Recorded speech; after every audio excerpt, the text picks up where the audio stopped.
Good afternoon, I'm Denise Pelaccia and you're watching MediaPlex live at 1.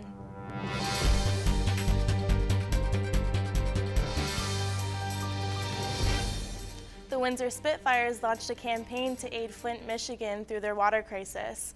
Before Thursday night's game against the Flint Firebirds, fans were asked via social media to bring water bottles as donation for the citizens of Flint. Reporter Sean Frame has more. The Windsor Spitfires launched a campaign to aid Flint, Michigan through their water crisis.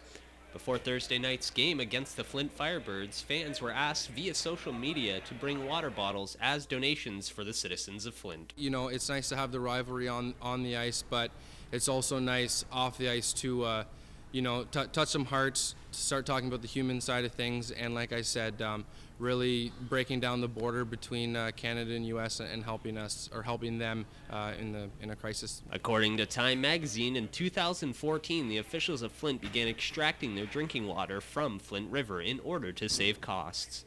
However, the city did not use corrosion control to prevent water contamination. Since then, high levels of lead had been detected in their drinking water, and a state of emergency has been issued. Fans left heartfelt notes in support and permanent marker on the cases of water bottles for the recipients to read. Well, they're neighbors. They're only an hour away, and they're in the same league as our Spitfires are, so you got to feel some compassion for them. Overall, a total of 60,000 water bottles were collected by the fans, enough to fill 2 semi-trucks, and was delivered over the weekend. For MediaPlex News, I'm Sean Frame. It's crunch time for Roll Gym. The newest fitness club was to open its doors before the new year, but its 2 locations are still not open to the public. Owner Wes Hodgson says construction is underway. Yeah, it's really hard for us to give an exact date. We're working diligently on our LaSalle location right now to get that done within the next 2 weeks. Just finishing off some painting and flooring now, and then scheduling our equipment delivery. And Lozon locations, we are just finishing off some plumbing electrical inspections and getting ready to close up all our walls.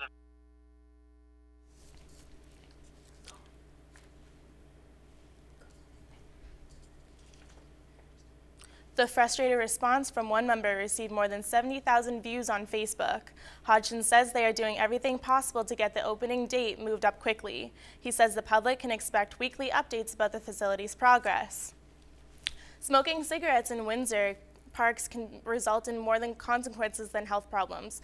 Kenneth Bullock is at the corner of University and Victoria to explain why. Kenneth? Thanks, Denise. Ward 9 Councillor Hilary Payne announced the Windsor Essex Health Unit will be putting through a motion to ban smoking in all public parks in Windsor.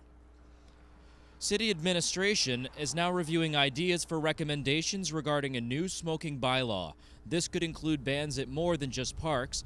Currently, the Smoke-Free Ontario Act bans smoking at enclosed workplaces or within 20 meters of playgrounds and sports fields. Nothing has been set in stone for smoking at park benches.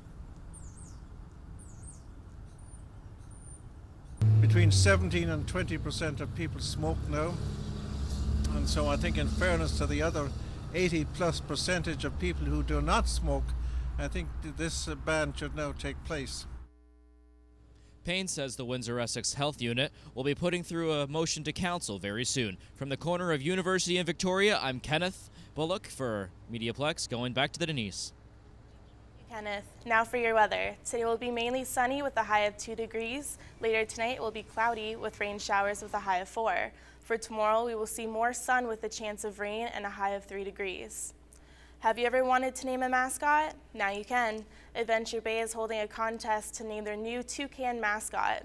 The winner will receive a 1-year pass to the water park. Participants can submit an entry online or fill out a form at the park. All entries must be submitted by February 12th at 11:59 p.m.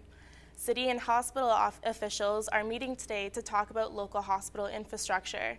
They are currently discussing their efforts to get provincial investment for the proposed healthcare system that involves a new single-site acute hospital, among other facilities. Mayor Drew Dilkins, Warden Tom Bain, and other members of provincial parliament for Windsor Essex will be sending a letter to Queen's Park asking for financial support. Windsor Regional and Hotel Dieu is asking for $2 billion from the provincial government for the project. Thanks for tuning in. I'm Denise Pelaccia, and you've been watching MediaPlex, live at 1.